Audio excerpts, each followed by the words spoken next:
We've all been there before. We end up buying something for our homeschool and it ends up not working out. The product that you buy is not what you needed. And it's just really hard for you to use this particular item, and you try so hard to use it in your homeschool and make it work, but it just doesn't work.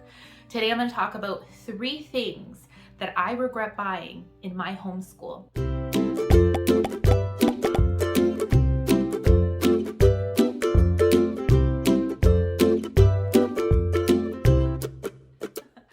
Let's get into the things that I wish I never bought.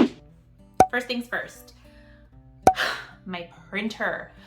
I was looking for a printer, I believe like a year ago, over a year ago. And I let my husband do the research for this because I was like, you know what? I don't want to do anything with technology. I don't like anything with technology, like researching it, watching videos on it. But that was my big mistake because the printer is right over here. It's my HP printer. I don't know what model it is. I'll put it over here what model it is, but it is not a good printer. I don't think it was cheap either. I'll put the price over here. But when we were looking for a printer, I wanted something affordable but good, right? I already had issues from the first printing. There were lines on the page. And I've spoken about this before on my channel that, you know, I don't have a really good printer. Like, I have a love and hate relationship with this printer. And we got in contact with HP, and HP sent us a brand new printer because it was within warranty, I think 6 months or something like that. When we asked for the warranty, great. We got the new printer and it was printing okay. All of a sudden, it always had these lines. The color wouldn't go. It just didn't look good. It didn't look good. And I thought maybe it wasn't my fault. Did I do something wrong? But honestly, I saw a lot of reviews online and everyone complains about this regarding their HP printer. It's not like I don't use my printer. I very actively use my printer because that's one of the things that they might have said that could have, you know, caused those lines. We actually bought something from Amazon to try to clean like the head of the printing, and it just did not work, guys. It didn't work. It's not working right now. I think I did print something recently where it did look good, but then all of a sudden it stops looking good. Like, I don't know what's going on. If I could go back in time, I'd probably get an Epson. I know that a lot of moms talk really great things about Epson printer, but at the same time, I've heard bad reviews as well. So it's almost like, is it that good? I don't know.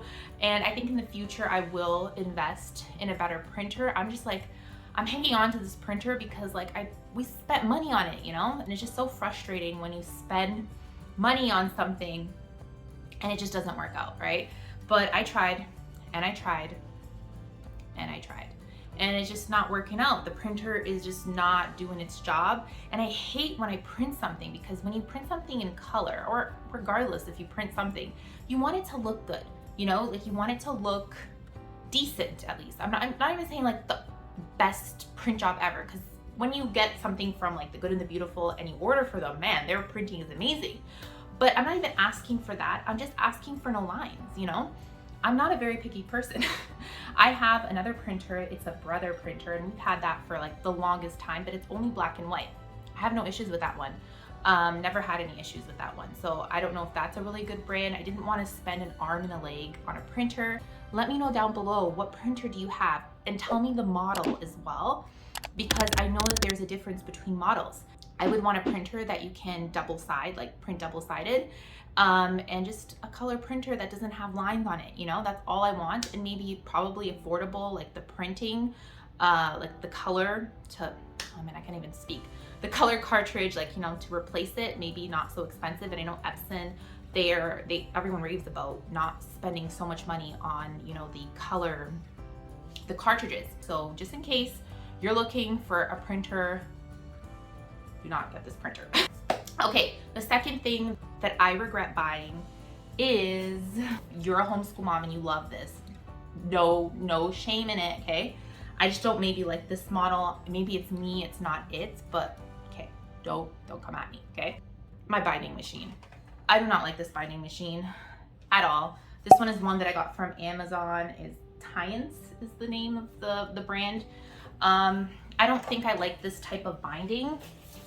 Let me show you. It's like kind of like the coils. Is it coils? What is this called? You tell me. This type of thing. I don't think I like that. It doesn't hold the paper together. I tried different ones. Like I bought different brands of these little coil thingies. And honestly, like, I've been trying to make it work for about a year now, because I got this last year, I believe.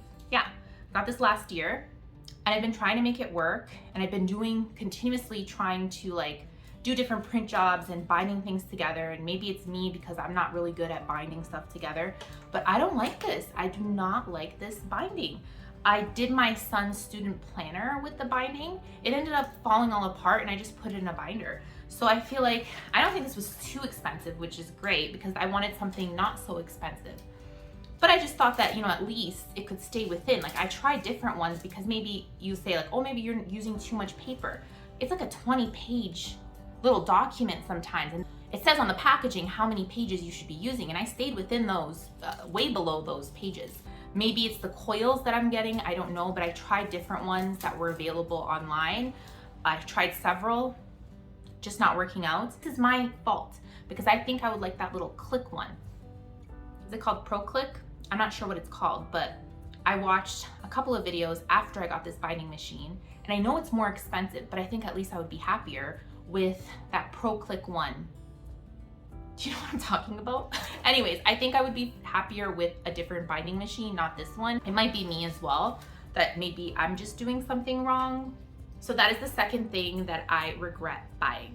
Now, the third and last thing that I regret buying that, you know, I rave about this all the time, but this is a different type of item that is within that category, but not the same. So this is my first lap desk that I got for Nicholas. So you see this lap desk, you actually sit on it over here, and basically you sit on it, and then you, ow, it hurts. And then, let me put it right here. So you sit on it, and it's sturdy, and it doesn't seem bad, right? But it's uncomfortable. It's uncomfortable, it's kind of unsturdy, like you can't even move. So I didn't really like this lap desk. I got it off Amazon, and I really do prefer the ones that I always talk about, the Michaels one, where there's like little inserts and you just put it over your lap. Let's just suppose you get out of your seats, right? Your child gets out of their seats. Sometimes they'll forget and they'll have stuff on top and everything will fall. It's just not sturdy enough, and it's just kind of uncomfortable. It's not, I don't feel like it's ergonomically friendly either. What does it say here? This is probably one of those things that I regret buying. It wasn't too expensive, I don't think so, but it was much more than those normal lap desks from Michaels that are $5 to $10. I think this cost me around 20 to 30 bucks, and I don't think it's worth it. But that's the first lap desk that I ever got. Definitely don't recommend that type of lap desk. But if you like it, there's nothing wrong with it, just didn't work for us. Okay guys, that is the 3 things that I regret buying in my homeschool and that just didn't work for us. Let me know, is there anything that you've bought before and you're like, oh, I really regret buying this? What was I thinking? I've tried to make it work throughout the months and the years, and enough is enough. This just is not working. Let me know down below. And mamas, I am counting on you to help me out with this printer situation. Let me know what printer you have, which one you like, and give me the model number, because I know that if it's an Epson printer, there is a model number that is better than the other. That's what I heard. I have to watch more videos on it, of course, but I always love your recommendations. Thank you so much for watching this video, and I will see you in the next one. Bye guys. Today and not tomorrow.